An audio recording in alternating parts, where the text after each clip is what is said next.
morning to about 600 of you out there, especially to the females in the group. Thank you to my colleagues in NAST, and especially to Rod for this distinct honor to say something during Women's Month, which I forgot would be the theme. So I thought it was NSDB. Anyway, I will address the women issues in the course of my talk. So I start with a biographical sketch. In black are the biological events. I was born, got married, 67, had offspring, 4 years, 4 of them, a grandchild in 2002. And afterwards, since I can no longer bear children, these are my new babies, the trees. And in red, you see my education. This is in elementary when I started climbing trees, then Agusan High School. And for my undergrad, I went to UP Diliman on a full, first a partial, then a full NSDB scholarship. NSDB was what happened to Bureau of Science and what was before the OST. In between, we had NSTA, then the full promotion to cabinet level of the OST. For my master's, as mentioned, MA Zoology, and for my PhD, again, another DOS Picamard scholarship. And in blue, finally, is my employment. I taught at MSU Marawi after graduating. Then there was the siege, #1 in 72. So finally, in 75, we resigned and joined SIFDEC in Iloilo for 37 years. And I retired afterwards and joined an NGO, the Zoological Society of London. And as mentioned, I got the Academician status and other awards in this period. So, high school, we had a grandstand that broke down, as you can see. Then a gymnasium in Butuan City that also broke down. But despite this, we managed to graduate in 1962. And also, in spite of the yearly floods in Butuan City, that go back to the 1920s. And in 1961, before I was going to graduate, NSDB had announced exams for scholarships, and being in the top 10%, I had to go to Cagayan de Oro with my father over an 11-hour bus ride. But between Butuan and Cagayan, all the bridges were down, and it was something like that we had to go through. My father and I, we arrived Cagayan after 24 hours, just a few hours before the exams. But to make a long story short, I had a partial scholarship and went to UP Diliman for BS Zoology. Some photos from my field work. That is NS Carmen Velasquez, one of my mentors when I was in UP Diliman. And that is a mangrove, the first time I visited the mangrove there. 66, I graduated with 4 other NSDB scholars. It was the golden batch of cum laudes and magna cum laudes. So shortly after, I joined the Mindanao State University to teach students not much younger than myself. If you see them, that's me with a star, dissecting for comparative anatomy, and also going to the field, the tidal flats. Again, that's the star there, with a weapons carrier, a World War II weapons carrier as our transport. And Mindanao State University, 10 years I spent there. It's known for its fog, very beautiful. You see this. This is the Sleeping Lady or Mount Yagayungan. Without the fog, you can see it's really a pristine beauty. Sorry, I forgot the photo credits. But why did we have to leave it when it was such a paradise? And this is because of the peace and order. In 1972, there was a rebellion. You see the bullets there, and soldiers and military equipment.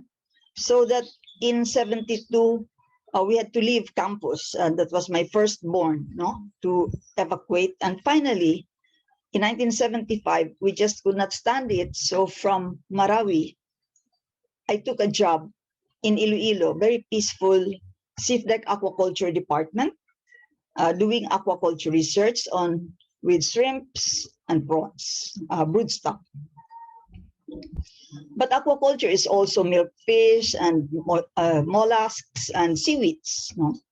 So halfway through, I got a scholarship from DOST Picamart to do my PhD in marine science. It was national scientist Alcala who interviewed me, and he said, Jurgenne, no more aquaculture for research. You can still study shrimps and prawns, but do ecology, which is what I did, looking at their role, the role of mangroves as nurseries for juvenile shrimp. And this was our sleeping quarters once a month for more than 1 year, until I thought maybe this bridge is not well built, and if there is an earthquake, then it will fall on us. So we decided to buy a modest lodging, 200 pesos, again, until we found, pellets from goats and all kinds of vermin. So we finally decided to sleep in our pump boat. I'm telling this to young researchers. This is field work, so you have no illusions that you will be in a very comfortable luxury hotel. So that was for 1.5 years. And some of the papers that came out of this, the yield activity patterns. This is the laymanized version of what a shrimp does in 1 day, actually based on 2 papers here. And we also made a life cycle poster of our experimental species, Peneus monodon, what happens in its life. So even that early, we already had IEC materials. And I also published in Nature, according to the Europeans, the #1 scientific journal, the effect of aquaculture on wild fish supplies. And also in Science, according to the Americans, the #1 scientific journal on, this was an invited essay in 2000 something. 5, I think. So this is a long list, you don't have to read, but list of my papers from 2005 to 2010, just over 5 years. But the 2 papers in red are multi-authored papers that we made with this working group, NCEAS in Santa Barbara. Twice we went to write this paper. So you see that papers can be multi-authored internationally. And I include this because scientific papers are the currency of the scientific realm. No, for those of you, this is really what it is all about.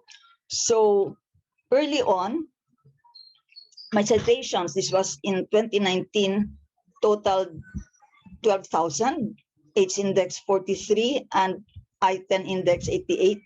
And now, this was the latest I retrieved, almost 16,000 citations, increase of its H index to 51 and 117. So if you aim to be really a top scientist, you should look at these indices. And here are papers that I co-authored with students and colleagues, junior colleagues, because I am an inclusivist, no? I have very few single-authored papers. I co-author as much as I can. This was my student actually in college.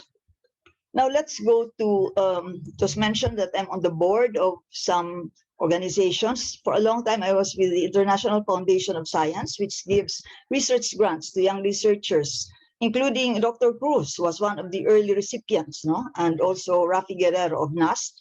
So this was we meet once a year, I mean, this was in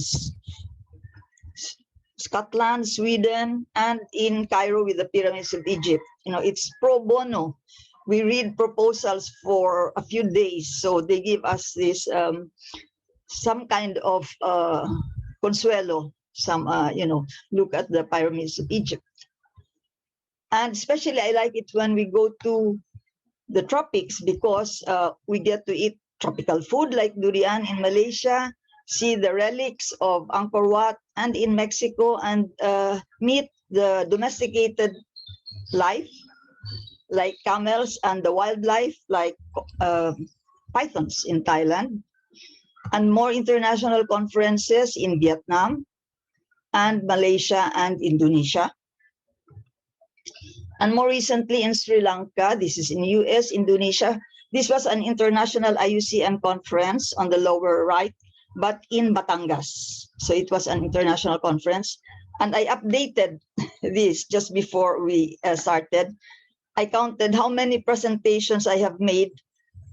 Presentations, not just attendance, but presentations, as 356 total, both internationally and nationally, including 35. 10% of them are keynotes, commencement addresses, and so on. So this is part, for me, you know, I'm just so willing, because this is a way of disseminating your science, your results. And as early as 1971, I was already attending conferences on the human environment. So that environment is not really something new for me. 71, many of you were not yet born. This was parallel to the Stockholm Conference. And in 76, I was in a conference in Tehran. Can you imagine? Tehran now, it will be very difficult to enter. So let's go to my Pew Fellowship, because these are my Pew colleagues. And that's Dr. Alcala there. And these are the Philippine-based, or once Philippine-based Pew Fellows. That's Alan White, the late Ed, Amanda, and, you know, it's a senior moment. I just forget. Patrick, I think his name is. And that's Howie Severino, because I invited him to join a media panel for this particular year. Because every year the Pew Fellows meet, about 50 of us, but I think since this year, maybe it has become virtual because of COVID. I'd like to go to the late Ed Gomez, who's really, you know, we shared a passion for native trees. So every time I go to Manila, I have a nursery, so I would pack some seedlings for him, and he would be meeting me at the MSI front, and there he would be, you know, sharing the seedlings from my nursery. And even the last month, when he was already very sick, he still had time to give me some plant from his garden. And in the gift that describes the native trees in MSI, he has acknowledged me. I just found out. Thank you, Ed. And if I gave him seedlings, he gave me seeds. In 2004, 2005, he gave me seeds of these. These are trees now. They came from these seeds, which I germinated into seedlings, and I outplanted in our churchyard. This came from Ed. So this is a very good way of remembering your friends. And in the churchyard, this is 10 years ago. So these are now big trees. These are all native trees in that churchyard that I showed. I'd like also to look at this Forum on Marine Science, which I organized with my Pew Fellowship, because here we have Ed, and here we have NS Alcala, whom I met way back in 2001 in a PAMS symposium, and Ed way back in 2005. So let's go now to my Pew Fellowship, okay, which is for mangrove conservation in 2 provinces through formal education of travel grants. These are teachers that I brought to meet local government officials. And this is the late Mayor Alan Kimpo, who is my brad, actually my fraternity brad. And another brad that I met, the late Adolf Haiyan of Leganes, Iloilo. So here we can have these organizations for the good, not the connections. And still another brad, the governor of Iloilo, very much alive. And through formal education, I had a MOA with a university for them to prepare to write mangrove modules, a group of teachers. So here they are. First, I had to teach them what mangroves are all about before they could write modules. So this was over a 1-year period. And when we launched the 1 module, and this was in another university where there was a quiz, a mangrove quiz based on the module. There are some questions based on those modules, and the prizes that were given, all mangrove inspired. It's in Iloilo City. These are the modules for elementary and high school, and I wrote Secretary Luiso to please mainstream them within DepEd. But I had 6 letters, no response. And for a while, my living room looked like a bookshop. Yeah, so that's one challenge, really, one problem of disseminating information. I focus now on a book. It is in 2004. It's a very cute book. Now it is out of print. It's an antique. But from this, we made this field guide of mangrove. Some of you have seen this. And still another field guide. And a poster. So you see, from one publication, you can generate a lot of materials. Then we also wrote books on the mangrove associates or beach forest species, 2 of them. And again, another field guide. This cute book here won the NAST Best Book Award. That's my co-author. Speaking about books and manuals, when I joined ZSL, then we wrote all manuals because it's development, no? What to do. So here, this manual, the first manual, won another NAST award. No, actually a special citation, because as NAST Academician, it disqualified the book from joining the contest. So anyway, and aside from books and manuals, other IEC materials for your results can be posters like here, Save Our Seagrass Beds and Save the Dugong, because that's their habitat, and the fiddler crabs, and especially a tidal calendar. Since 2009, CSL has made this for more than 10 years now. And what is this? It shows you, we have a long coastline. So on a given day, let's say 5 of January 2009, at 6 in the morning, it tells you where the seawater level will be. That is very important when you prepare your field trips, your field work. You need to know the spring tides and the neap tides and the low tides and the flood tides. For a long time, we did not have this. So now we have this tool, which is very basic. So let's go to the ZSL project on community-based mangrove rehabilitation to support coastal communities and increase coastal protection. So for a long time, for the longest time, this species, Rhizophora, this genus has been planted when in fact, it has very high mortality. There's no science there. So we had a project with one town in Iloilo where we planted other species. Abyssenia, which died after a few months, but Sonaratia survived. Like this. And by the way, this was for the free wedding by the mayor. It was his birthday. So to celebrate it, he gave a free wedding so long as they planted mangroves. So this is the timeline now. In 2011, they had their first flowering. 2012, it was a mini forest. And 2 years ago, really a very beautiful Sonaratia forest. So that now it is in local governance that if you want to get married, you have to plant trees, to be baptized, to get married. Of course, your relatives will plant trees for you. And so mangrove planting, the scientific way, now has spread.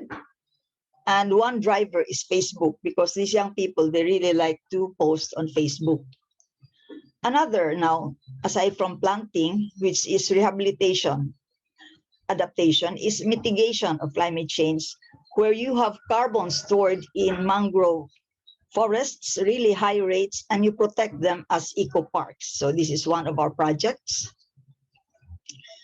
And this is what we call the avatar tree, because 3 meters diameter and 9 meters circumference and probably 750 years old. Now it's an eco-park, and young pupils have access. Everybody has access to this. So now we look at Haiyan in 2013, the damage, so that I made this infographic based on Google to show that the storm surge comprises tide, and a surge on top of the tide and a wave all together. That's what we see. Something like this, more or less. And this is because I had to explain it to grades 4, 5, 6, So this was, and I think I gave a quiz and I think they all passed. So, we have 36,000 km of coastline, and the average Filipino child should learn this. in elementary. What are these events? Tides, waves, storm surge, and tsunami caused by gravity, wind shear, and this is the difference of a storm surge and a tsunami. So this they should know as early as young as they are, because that is for their how they can survive, no? So we had another project here with students now, college students in Iloilo River. But I won't go into what happened to this. It's a long story. So anyway, these are more high school students in Dumangas. After the lecture, we go to the field but this now is very difficult with COVID. So anyway, let me jump to media for the young scientists. If you do your work and you do it properly, then media will cover you, TV and radio. Here is radio and TV. And this was in Japan. Look at the Japanese characters. And when they do the actual shooting. Also websites and print media, especially print media. These were local newspapers. This shows the importance of local government contacts. This is a mayor, another mayor, and the governors of Iloilo and Aklan. That was for my project. And still some more local newspapers that give you coverage. And after the tsunami, I wrote an op-ed for a daily, which was published. And for a local newspaper, I was interviewed, and hopefully this would add to the information dissemination on the importance of mangroves. But aside from print media, this also came out. Somebody sent me this, that a paper of mine was cited. And this one here is an eco park, which has another writing of mine, which was printed there. And this is a children's book where I'm there as a conservation champion. But what really excited me was when my grandsons, this is their, what do we call this? K-zone. He showed me, said, Mommy, look at your face, you're there. So this one, this is for dissemination. This is what we really should aim for. Again, TV and even travel magazines. I show Manny Pacquiao because although he had a cover himself, I also had a cover, although it was just my name, no? And I was one of the Time Heroes, as mentioned. So this is just a long list of awards, but just to highlight the importance of NAST. NAST here, DOST, NAST, and NAST. That these awards, all these activities that were described are very important for the younger generation. And the latest award for me is the Sinkishi Hatay, awarded, supposed to be 2020, but because of the pandemic, it has been postponed indefinitely, from the Pacific Science Congress. So again, 50 men and women of science, that's the OST. And this is UP Environmental Alumni Association, and even the church here, our church, gave me an award. But for me, really, the crown, the top is this honorary doctorate from Stockholm University. And there they put a crown, and there were 4 of us on that day. And this is Stockholm City Hall where it's given. And inside, the flags of the honorees are flown. So I was very proud of the Philippine flag, so that the ambassador at that time came and gave me this bouquet of flowers. So it was covered by the media, the honorary doctorate, but also the Pew Fellowship. And yes, it was a lot of money that was given to me. But let me jump first to Siargao, because these are the places that are really nice for those of you who have the chance to go to the field. The Sumba Lagoon in Siargao, Danhugan Island in Negros, Lake Lanao, and the Agusan Marsh, Marawi, and in Agusan. And this is the Agusan Marsh. We had a conference. I edited the proceedings.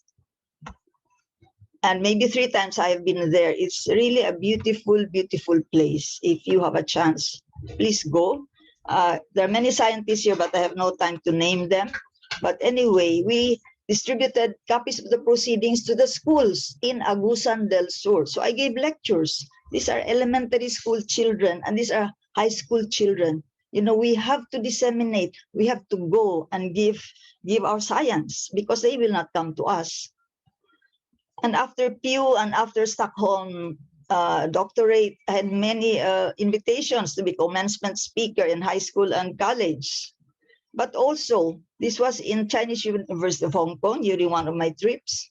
And even in the US, Southern California, a group Butuan Club. So whenever I give an invitation, if I can make it, I will give it, because that's, and this is a church, a small church in Antique, annual conference of young people. Again, I gave a talk. So now with COVID, no more face-to-face, but we have webinars, no? So some of the webinars, since COVID-13, I have given 13 webinars. Now I shift to the second to the last topic of beach forests, because that is now my passion here. The books that I showed are about mangrove associates from the nursery, where I gave seedlings to Ed Gomez. And outplanted, we have a tree park, which we purchased in 2008 after I retired. It was my retirement money. That's here in Oton, Iloilo. And after 10 years, these are the trees. And I have planted 80 native species, hundreds of them, hundreds of trees. But the species, if you count species, 80. So it's really a biodiversity garden. And this just gives us survival rates. So, at the start, I said, I love to climb trees. And indeed, I do love trees. So this is one lesson. You must love what you do. You must love your work. Otherwise, you won't be happy. No? So this is one thing that has been very good for me. So for the beach forest species, I produced 30. The F1 generation, biologists will know this, the first filial generation for 30 of them. And the second, the Apo filial generation for 15 species. So here are the seeds of this Albizia procera, which I gave to my friends all over the Philippines, and they send me in turn the pictures, the baby pictures from my family album. And we have a small group in Panay, native tree associate members. We exchange seeds and also seedlings. The mother group is the Philippine Native Tree Enthusiasts, 14,000 members on Facebook, if you're interested. So the last topic now is the advocacy, going back to mangroves, of fish pond reversion, because we focus on seafront planting with very low survival and seagrass planting, which kills the seagrasses, instead of fish pond reversion, which we should be doing, like this one of our sites. If we leave it to nature, this will take 20 years. If we assist planting of the native trees, it's only 3 years we're able to cover this. And in 1 year, we have 20 typhoons. So 20 years, you don't have mangrove protection. 20 times 20, you have 40 typhoons that there is no mangrove protection. So we really need to do this. And the argument given is that fish ponds represent food production. If you convert them back to mangroves, that is a threat to food security. But I counter that with mangroves also have food production, fisheries products, and other goods and services as well, totaling about the same. Plus the sectors benefited are many more, no? So you do have social equity when you revert ponds to mangroves. So this is a policy advocacy that we have been doing for more than 10 years now. So I hope before I pass on to somewhere else that it will finally come true. And then just a few more slides. After Haiyan, we did this survey of the damage, as mentioned in the introduction. We published it in a scientific paper, but we also shared it on media, social media, and print media. So this is one review paper that shows that for protection from wave action, if you want to reduce the energy from waves, tsunamis, whatever, you need a green belt. And if you want to reduce 60% of the energy, then it must be 100-meter wide green belt. That is the science. And so shortly after, in 2014, I communicated with staff of Senator Bam Aquino, and he drafted a National Coastal Greenbelt Bill that specified 100 meters. That is the science. And the next year, Congressman Batocabe sponsored a similar bill. Unfortunately, as we all know, he was killed, and Bam Aquino lost. So I don't know what's happening to the bill. These are the recent versions. I hope it will push through. And just a few more where we had advocacy. This is the Danahon Bank, if some of you are familiar, in Bohol. The one of only 6 double barrier reefs in the world. So there was an MOU between Bohol government and a Korean company to allow initially 25,000 hectares and eventually up to 1 million hectares of the Danahon Bank to be farmed with seaweeds. So local stakeholders contacted the scientists, and so we convened one-day top marine scientists and physical oceanographers to determine, based mainly on the depth, because seaweeds, it's the photosynthesis, no, the light penetration, on the depth, on what area would be available for seaweed farming. And in Bohol, we said 7,800, and Leyte and Cebu altogether, we said only 15,000 hectares could be planted to seaweeds, way below the 25,000 up to 1 million hectares in the MOU.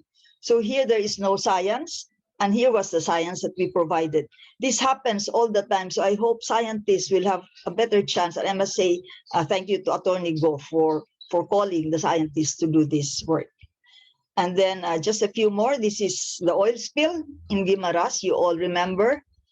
Again, we convened 170 experts, and we said the use of dispersants may have created worse problems. We came up with a statement like this. This was under my Pew Fellowship, where we said that we recommend that use of dispersants should be avoided given their effects. And we recommended the mechanical or manual removal followed by bioremediation. So again, science guiding, but whether it was used or not, I'm not really sure. So also, this one is still ongoing, planting on seagrass beds that we mentioned. I hope, I don't know what else. We made posters that say, please do not convert seagrass beds to mangroves. So second to the last slide, because I included my biological data in the sketch, the first slide. Yes, I do have 4 kids, and by now 6 grandchildren. I'm sorry I did not mention too much of the problems that female scientists face, but I have an outline here. If it comes up in the open forum, I will discuss this. But by the way, it's a tightrope. Next July, my husband and I will celebrate our 54th anniversary. So wow, maybe you might ask what's the formula to find somebody like that? Well, there's no formula actually. You decide on somebody, the choice may or may not be right, but you make it right. In the next so many years, you make that choice right, because when you make it, you don't know if it's right or wrong. So last slide.